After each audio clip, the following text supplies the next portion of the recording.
Hello, everyone. I hope everyone is doing good out there today. I have a position from the game, Alireza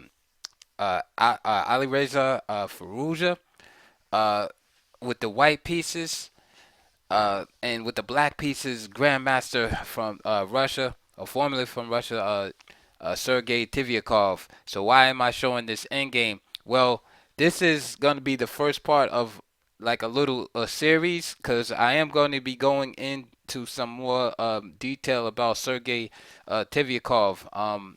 If you're not familiar, often I might do some compilation videos where I might show many games and I go into like brief analysis or light analysis uh, on a player's particular response or a system. So for example, I have Magnus Carlsen versus Trompowsky. So it's all games whereby opponents have played the Trompowsky versus Magnus Carlsen. I've done the same thing with Anatoly Karpov, Kasparov.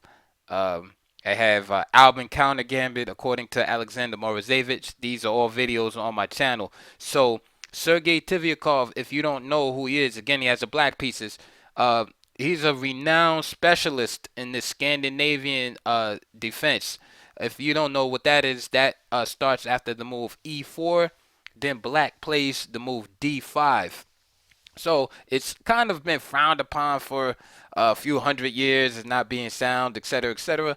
And every now and then, you always get a specialist who will pick up these quote unquote unsound openings and play them exclusively and usually at top levels. So they're kind of like those scientists on the fringe, right? You always have your mainstream scientist, and then you have a guy on the fringe that says, no, the world is flat or whatever.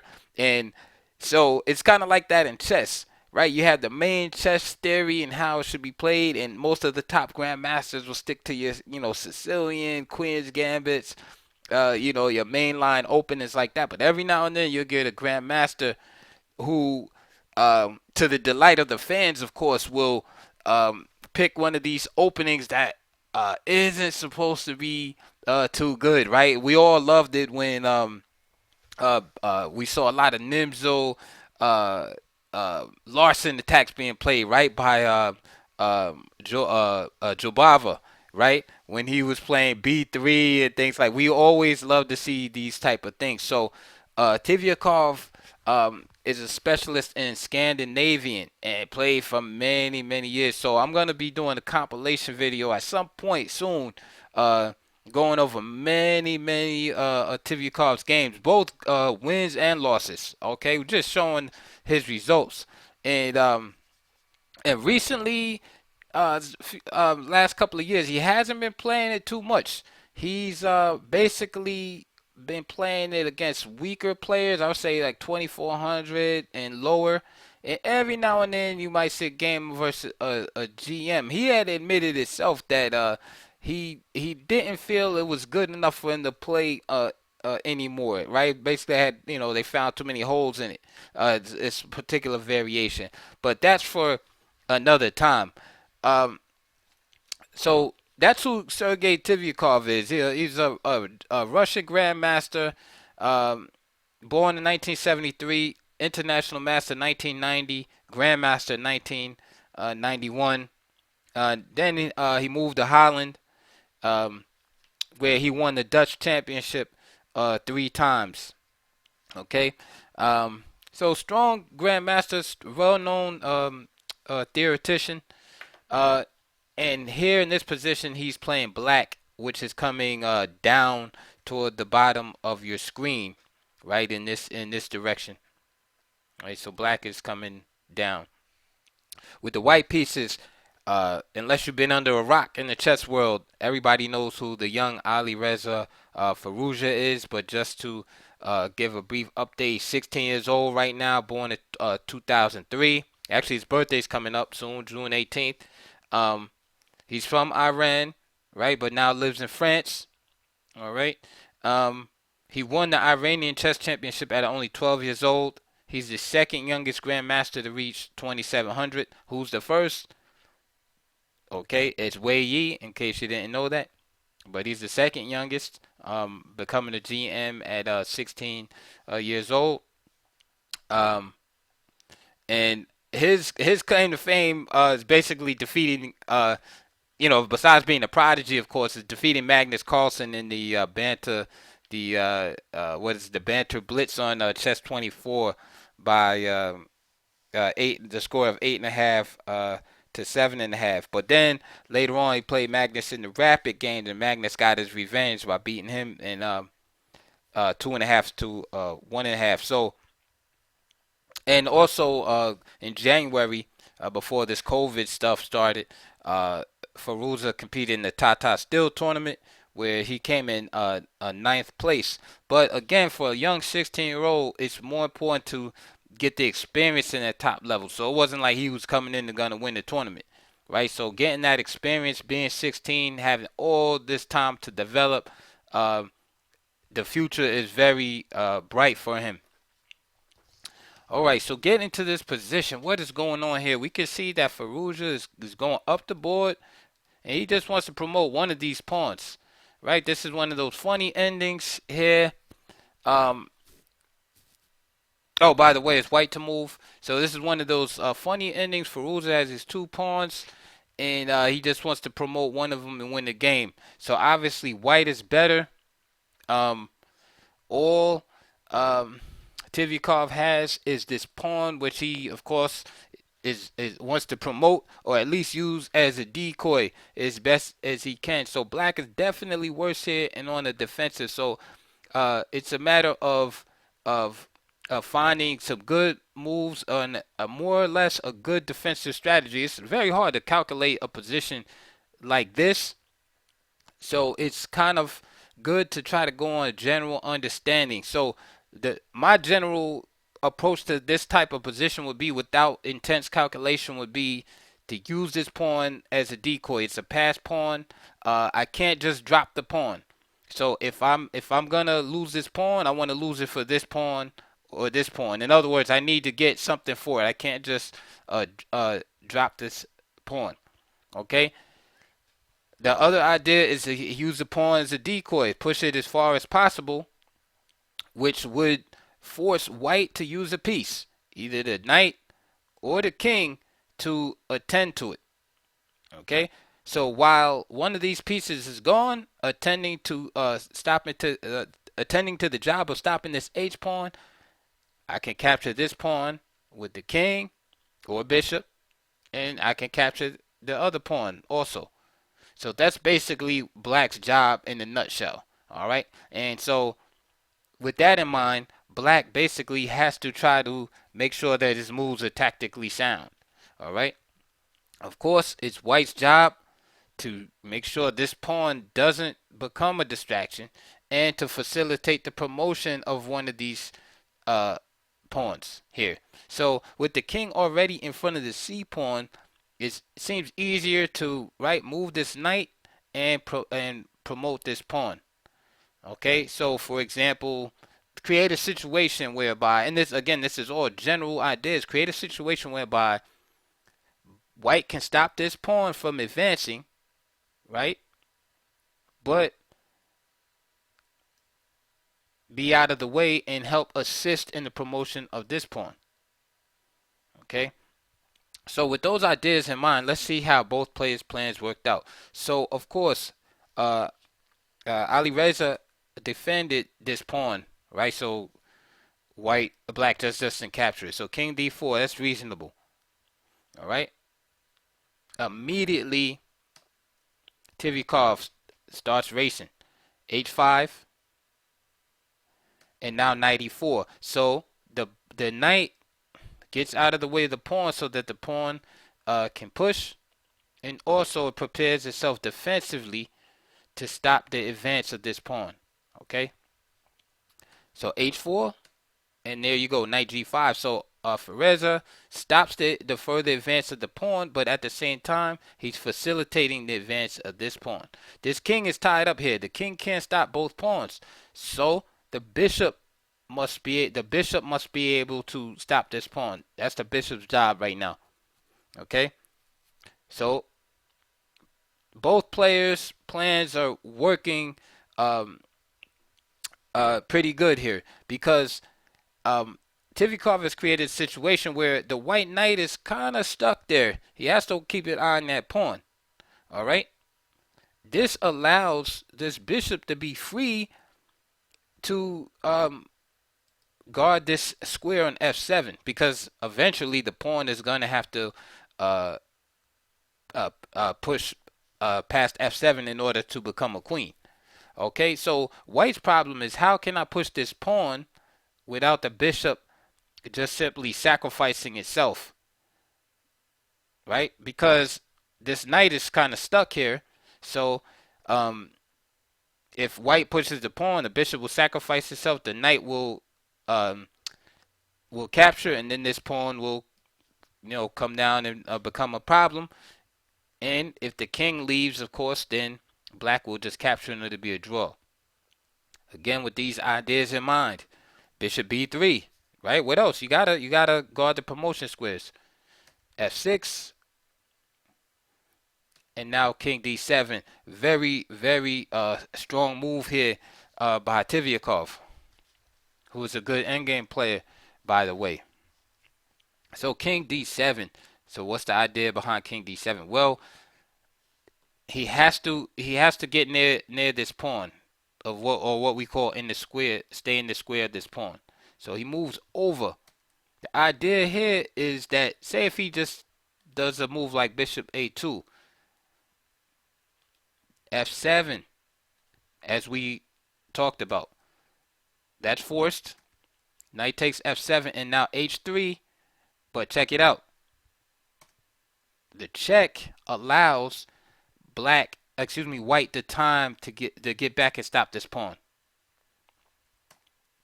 Say, this is just a sample variation. King b5, knight g4, and now the pawn is arrested. So the king can stay here defending this pawn and escort it up. That's the game is over at this point. This is why Tivikov played the move king d7. King c7 is okay too. But this is the idea. He realizes that f7 is a threat. So king e5, and now bishop a2. Notice the king has to come into play because the knight has to keep an eye on this pawn here. c6, check, and king c7. All right. He doesn't take the pawn he doesn't take the pawn because it will get him into hot water, and I'll explain the reason why. So going back on c6 check, if black plays king takes c6, then knight e6. What is knight e6 doing? Blocks. It blocks the action of the bishop, right? So now this pawn can go. So black will have no choice but to push h3, f7, h2, f8 queen, h1 queen, and you can see the problem here on the same diagonal. So the queen would just simply go to a8 check and just pick up the queen on h1. So of course both players saw this. This is why king c7 was preferred by Tiviakov. Knight e6, same idea, and it definitely looks like the door is closing on Tiviakov, who is providing a fantastic defense, by the way. Here at this point, he is forced to capture. Bishop takes e6, king takes e6. However, the ace in the hole for Tivikov, right? That's all he has left. h3, f7, h2. Both sides are queening, queen d6. But notice here, there is no tactic here with the queen on a8, etc., and the king here. See the difference? If the king is here, then the game is definitely over. However, queen d6 from Alireza. Check, of course. King B6, Queen B8. Right. Another idea is if C7, King B7, Queen D7, and there's no way that White can win this here. The reason is because he can't stop the checks from behind. The king, the exposure level is too high. Once the king just excuse me, once Black starts checking, there's no way to stop the checks. This is why Alireza just keeps checking here. He's trying to get Black in a position to where he can either win the queen or he can just be able to, check and push the pawn safely. This is one of the great problems of queen endings: the exposure of the kings. King C5. Notice again, Tiviakov doesn't fall for the bait. You're taking here and then losing this queen here. No strong player is gonna fall for that. King C5, Queen A7 check,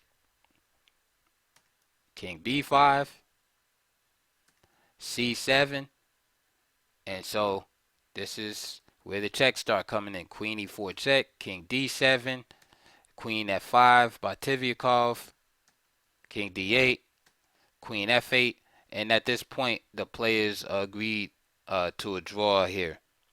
I'll just go back just to King D7, give you a sample variation. So Tiviakov played Queen F5 here, and I'll give you an example of how it is still easy to go wrong in this position. So again, either Queen F5 or Queen G4, right? Staying on this diagonal right here, on this promotion square is important. If he played Queen C6, right? King C8, then White can hide his king. Queen E8, King B7, and you see how it gets now. Queen C6, King B8. Now what? All right. You see, there's no way to get to the king. If you check now, then White simply promotes. And the other move is Queen D6, right? Relying on the pin, but that's only temporary. Queen A8 because White's queen is protecting the pawn. And then say after Queen C6, of course, Queen B7, and you lost, right? Exchanges of queens are forced, and you're lost here. So accuracy is still required by Tiviakov here, which he maintained. He made sure there was no way for the king to be able to duck into hiding. Notice how the king here shields White from being able to go to the C6 square. Right?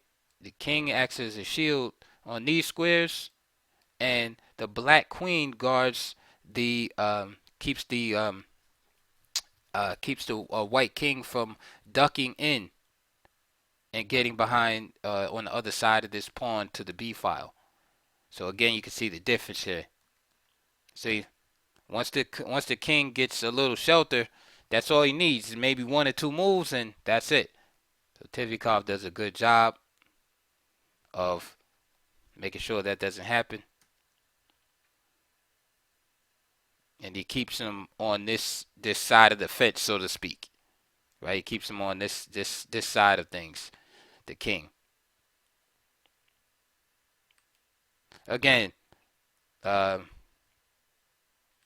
move like Queen F6, King C8, and again, the escape would happen. So still have to be very careful there. So that game ended in a draw. And I hope you were able to pick up some things from that end game. I thought it was pretty interesting, good defense, great defense rather by Tiviakov, because there were a couple of times where there were some only moves there. Um, Again, check out the links below. I'll put some videos up related to the end game and probably Scandinavian too. Some DVDs that you're interested in. Um, Also, please donate to my channel. The videos are helpful to you. Please comment below. I like hearing from you guys. Your suggestions, any particular players, specialists, and things like that. You want ideas that you want me to pursue.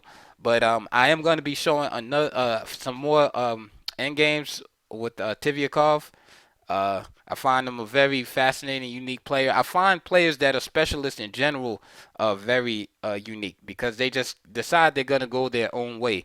For instance, you have this player um, Pavasovic, who's a specialist in the Alpine Sicilian.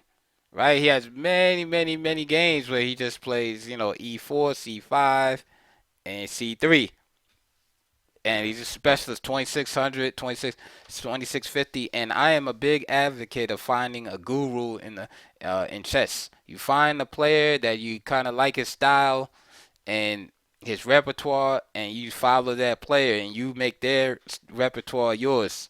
Their style yours. You're basically cheating in a way because you're taking like their knowledge and just because they have to study, work hard, do the research right there, and analyze it and stuff like that, and then they're presenting it to the world, and you're saying, hey, this is great, and you're basically just following their leadership. It's like they're the Pied Piper, and you're following their repertoire. It's kind of like when Vladimir Kramnik was specializing in the Catalan.